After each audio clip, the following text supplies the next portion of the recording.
Back in 1995, I heard this song that was written by dudes not much older than my brother, and it blew my mind. But what can we learn from this song written by teenagers over 30 years later? Let's talk about that. Hey kids, it's your good buddy, Uncle Ben. Over my many years as a guitar teacher and touring musician, I've learned thousands of songs, and they've all taught me something that stuck with me and helped me along the way. Mastering tunes makes us better players, and that's why every guitarist should learn Tomorrow by Silverchair.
Hey kids, it's your good buddy, Uncle Ben. So I was 11 years old whenever my brother and I got a copy of Frog Stomp by Silverchair. And it'd be years before I even picked up a guitar, but I remember watching my brother learn how to play those tunes and thinking that they looked kind of easy. It sort of looked like something that I could do. And I think it was extra inspiring because it was written by kids that were not much older than us at that time. It was very much that thing where I saw some dudes that were like not much older than me doing something that I wanted to do, and you go, well damn, maybe I could do it too. And one of the first songs that I wanted to learn off the record was Tomorrow, which is what we're going to be talking about today. This song features a lot of rock staples like open position chords, big old power chords, and a great rock solo. We're going to get even deeper into the song if you check out the extended ad-free cut that's only available on my Patreon page, patreon.com/Ben Eller Guitars. People are calling it the greatest guitar cult ever assembled, and I'm here to agree with them. Sign up today, even for just $1 a month. You're going to get access to that Bad Larry as well as hundreds of other bonus goodies. So don't delay. Sign up today over at patreon.com/Ben Eller Guitars. I'll see you there. Gear-wise for today's video, I'm going to be playing my beloved Les Paul Custom right here through the Friedman Brit 50, which is an awesome 2-channel amp that you can only get from my good friends over here at Sweetwater. Channel 1 can go from like plexi to 800 kind of tones, and Daniel used a JCM 900 on the record, so it's kind of sort of in that hood, a little bit more refined. And Channel 2 can go to this incredible, super hot modified British kind of voicing. It's an amazing amp. You guys know what time it is. Let's get into it. Difficulty-wise, this one is pretty approachable. On a scale of 1 to 10, I'd say this is like a 3. Maybe if you're not playing the solo, like a 2. It's pretty simple. But there are so many fundamental things that all guitar players should learn in this. And even if you're a more experienced guitar player, there's cool songwriting and tone ideas you can learn from as well. Song kicks off with that identifiable intro, which features some open position power chords, some picking, and a couple of really subtle details that I never hear guitar players talk about.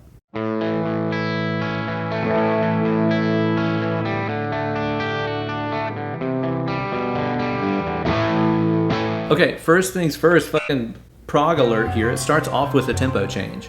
Whenever it's just the solo guitar playing on its own, it's about 120 BPM.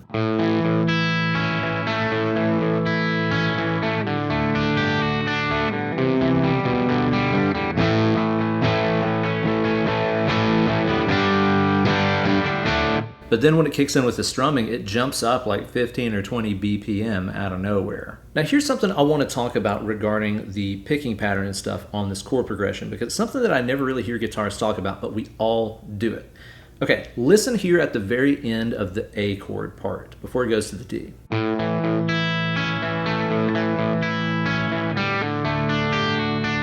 Did you hear that? There's an open G string right there in the chord, and that's as his hand is transitioning to the shape of the D chord for the next part right here. Guitar players do this all the time. The last like eighth note or so of a measure, that last and that's after 4, it's really odd. And it's something that's very specific to guitar. But it's almost like the listener's ears go to sleep at that point and don't notice a note that wasn't even supposed to be in the chord is suddenly there. And then next, it's the D chord after that. So you don't even really notice it. But all guitar players do this, and it actually ends up making it sound better. Because if you just try to stay on that A chord up until that very last second and immediately switch to that D chord, it usually ends up sounding kind of stiff. Versus it's a little bit smoother. There's a little bit more of a breath in between chords when you do it that way. We see this all the time when people are strumming and changing chords as well. Those are little details that I never hear anybody talk about, but every guitar player does this stuff. So give yourself a little bit of a breather if you're after beat 4 in the measure. Odds are nobody's gonna notice, and it's gotta make the next chord sound better anyway. Verse part of the song features some open position chords and some strumming, and a couple meat and potato basics that every guitar player should know.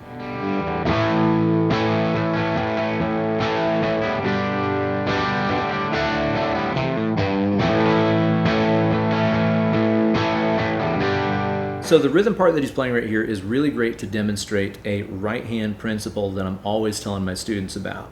Be really wasteful from a motion standpoint and always stay in rhythm. In other words, what I'm saying here is even if you're hitting the strings or not, that hand should be the metronome that guides you the entire way through. Check this out. You could put this part on mute and you would still be able to tell what the rhythm of the song is just by watching my right hand bounce like 1, 2, 3, 4.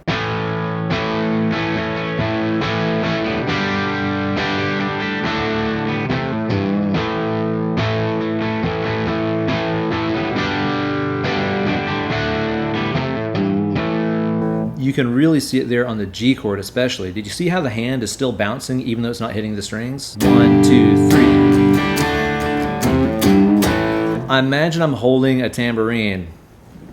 I'm holding a tambourine. Get your mind out of the fucking gutter.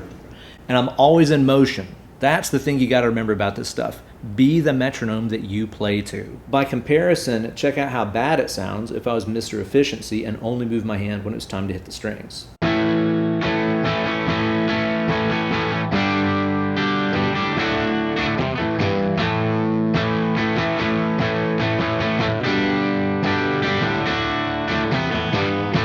Yeah, that sounds terrible, and that guy's not getting the gig. You'll notice on the record, there's also a guitar that comes in halfway through the verse that just holds out a sustained A chord right here, and it's got a tremolo effect on it. I love using textured guitar tones like that in the studio just to add a little bit of flavor to a part, show that it's growing a little bit, without doing something as obvious as like stacking another guitar on top of it. A lot of times what you're looking for to make a part feel like it's progressing a little bit is texture, and you can achieve that by using something simple like a tremolo pedal, a phaser, something like that. Chorus of the song features some big old power chords and a great trick for making yourself sound even more larger if you're in a one guitar band.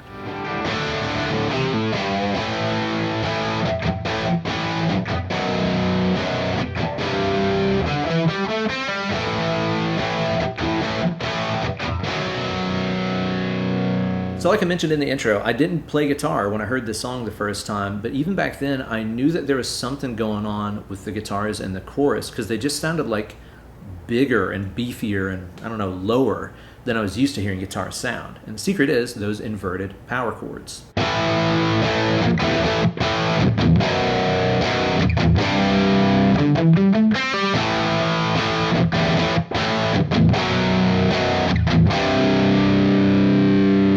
Easy enough idea, right? If you're playing a power chord that has its root on the A string, just bar the low E string as well.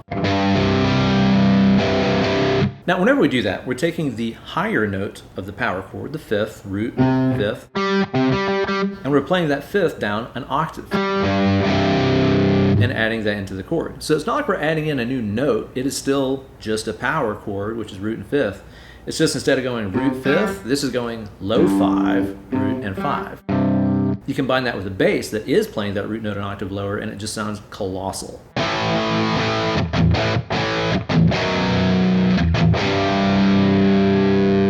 There's another principle at work here in the chorus that we can all learn from, and it's something that a lot of guitar players that spend all their time sitting in front of the metronome playing exercises and stuff never truly understand. It's a principle that I call RIOT, and it really only happens inside of songs. RIOT is an acronym that I made up a few years ago that stands for Rapid Interchange of Techniques. And this is what happens when we play songs, and this is what doesn't happen when we play exercises.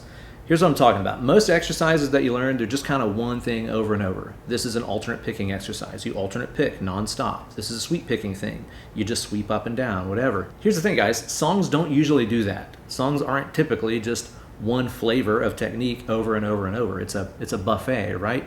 You can see how inside of that chorus part right there, even though it is simple, there is this interchange of techniques happening that we only get when we learn songs. This is what this whole series is about, the value of learning songs and how it can transform your playing in ways that practicing exercises can't. So whenever we play that part, we got the big old power chords.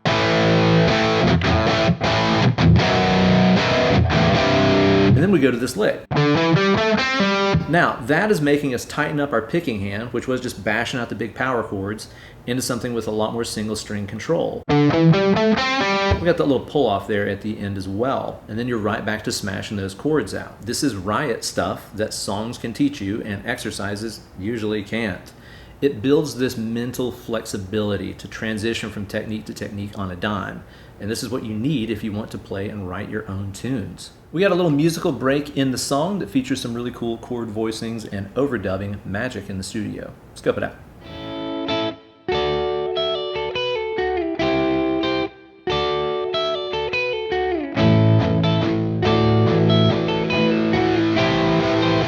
This is a high voicing of an A major chord.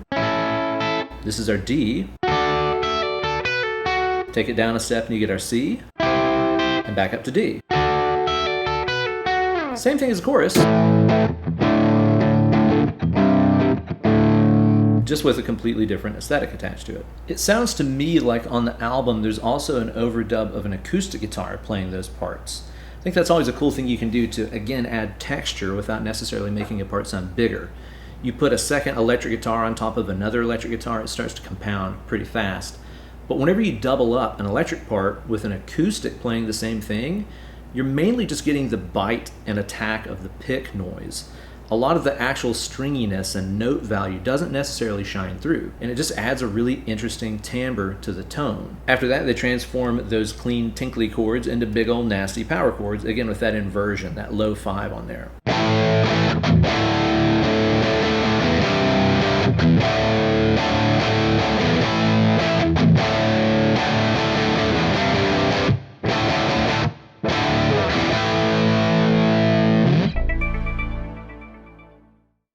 The solo of this tune is short and simple, and it has so many rock playing essentials that we can all learn from.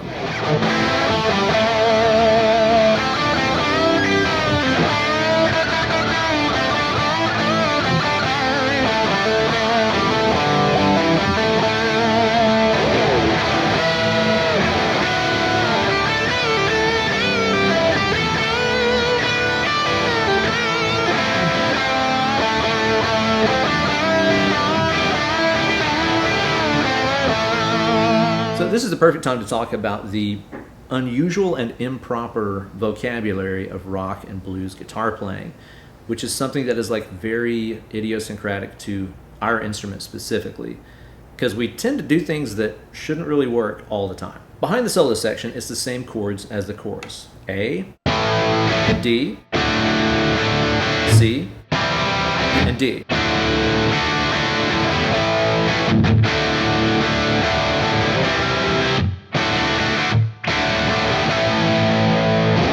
Nothing unusual about that. It sounds like rock music chords, right? But the weird thing is there's no key that contains all three of those chords. The key of A major doesn't have that. The key of C major doesn't have that. The key of D major doesn't have that. Especially that combination of A and C is what's really weird. There's a lot of keys that contain both the chords A major and D major. There's not one key that naturally contains A major and C major. And yeah, even though the rhythm guitar part is voicing these as power chords, which aren't technically major or minor, this is all very much major harmony that we've been fed here, right? It doesn't sound like an A minor song. It's not that sad thing. This is happy rock and roll A major. So why does this work exactly? Well, this is something that we can trace all the way back to early blues guitar playing into the Hendrix era and all that stuff, but it all really is rooted around the blues. But there's a lot of things that just kind of work. It's guitar chords. It doesn't really matter that it's not theory-wise very proper or whatever. It just kind of works for us. There's a really great Adam Neely video or two that talks about some of this stuff. I think it's him talking about Hey Joe by Jimi Hendrix, if I'm not mistaken, and like, what key is it in, right? Because the chords in that song don't fit neatly into any one key, but it sounds like guitar music, so it's okay. This falls into that category too. Also worth noting here too is the scale choice. Because again, this is voiced around A major, right? That's our main flavor that we have here. The solo is using A minor pentatonic. That shouldn't work because there's notes that clash in there. For example, the A major has a C sharp note in it. Our A minor pentatonic scale prominently features a C note. Those two notes rub like crazy against each other, but somehow, in the parlance of rock and roll, we just come to accept that dissonance. There's nothing crazy complicated about this solo, but these are licks and ideas that you'll use in 80 million other tunes, and this is a great accessible way to learn them. If you're mashing rope in the good old minor gin and tonic scale, you're bound to do some double stops with your first finger here. Notice that sassy little bend? Those are those little character marks that like cool guy guitar players add in whenever they're doing double stops.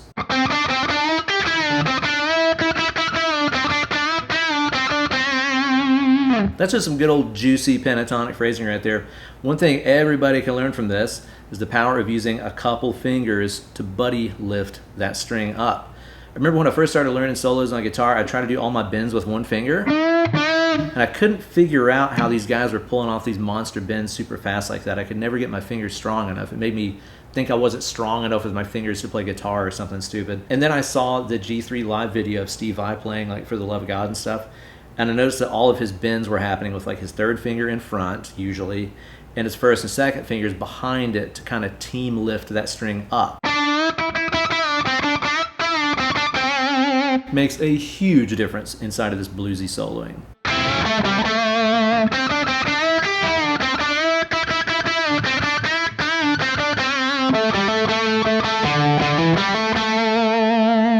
Now, the next part of the solo jumps up here on the neck a little bit and features some cool bending and stuff. That's kind of the BB box or the King box. I hear people call this a lot of times because all the King players, Albert King, all those cats, use this to supplement their minor pentatonic scale pattern mastery.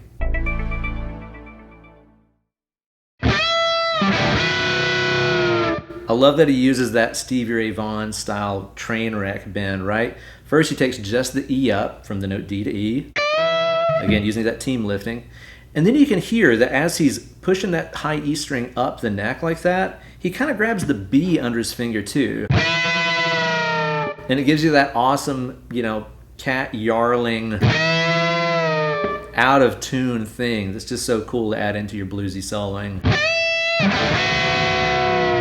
Again, that's stuff that's just so guitar, you know, you're not doing that on the freaking keyboard or whatever. It's part of what makes our instrument the coolest fucking instrument in the universe.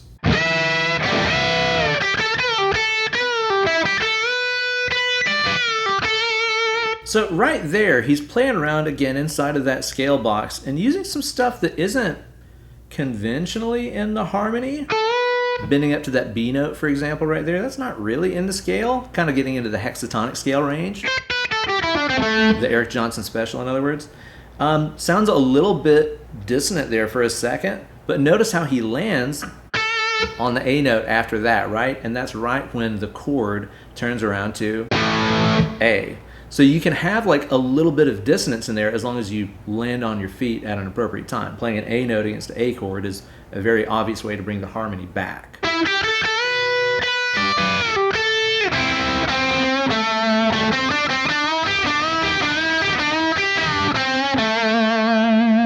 He jumps back down there with, again, more of those double stops.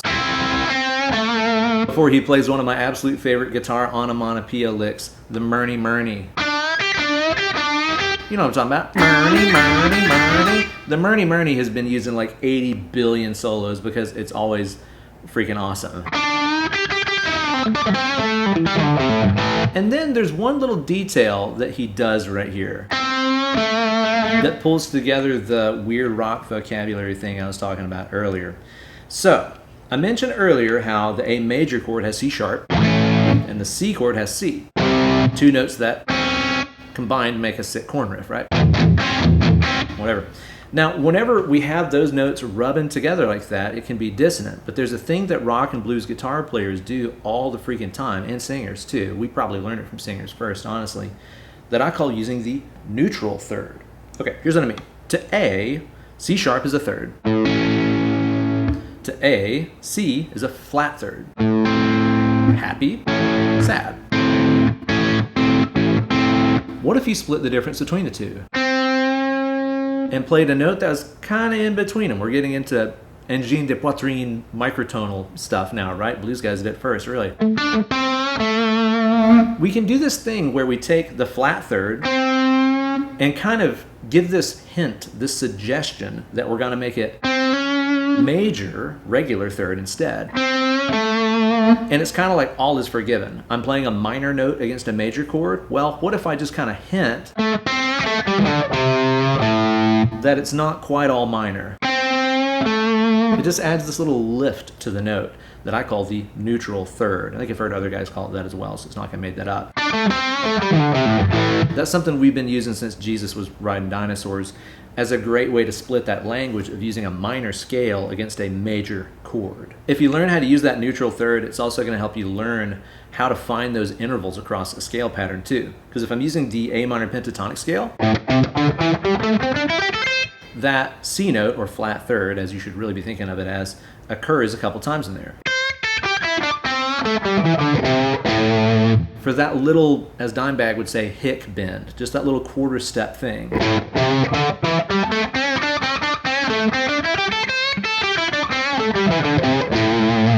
After you play a lot of this stuff for a while, you start to develop this almost habitual thing where you just naturally kind of yank that note a little bit to get it inside of that bluesy vocabulary. A lot of us do it and don't even know what we're doing or are even aware that we're doing it, but it's an essential part of the rock and blues language, and you can learn it right here. So there you go, guys, a deep dive into a tune that, if you're around my age, might have even inspired you to play guitar in the first place. This is one of those times, like I mentioned at the start of the video, where like I realized the importance of representation, you know? As a kid, I saw Eddie Van Halen and Billy Gibbons play guitar. They were grown-ups with beards and long hair, and they were jumping through the air, and it seemed so foreign from where I was as a kid. That was one of those things that almost seemed like off limits until you're a grown-up. Then you can do that stuff. But I remember seeing Silverchair and just being like, these guys look like me and my friends. These guys look like my brother and his friends. And they're writing songs. Like, you don't have to wait until a certain age before you get creative and write songs. Anybody can do it. So it was very inspiring for me to be able to look on that screen on MTV or whatever and see myself in a lot of ways. Super fun tune to play, and just because it's simple doesn't mean that there's not something that we can all learn from it. Thanks so much for watching the video. Be sure to check out the super extended ad-free cut that's only available on the Patreon page at patreon.com/Ben Eller Guitars. Even for just $1 a month, come on, what do you got to lose? Sign up and get access to all those hundreds of exclusive goodies for cool people just like yourself. I know you're in the cool guy zone. Get in here, hang out with all of us. Be sure to like the video, subscribe to the channel, and ring the bell for notifications every time I upload a new slice of fried gold. And as you go through your week, do something to make the world a kinder, gentler place. Little acts of kindness go a long way out there. I think we can make the world a much better place if we all agree just to do a little bit better. Now get away from the computer screen, grab that rock guitar, start mashing some rope. Less clicking, more picking.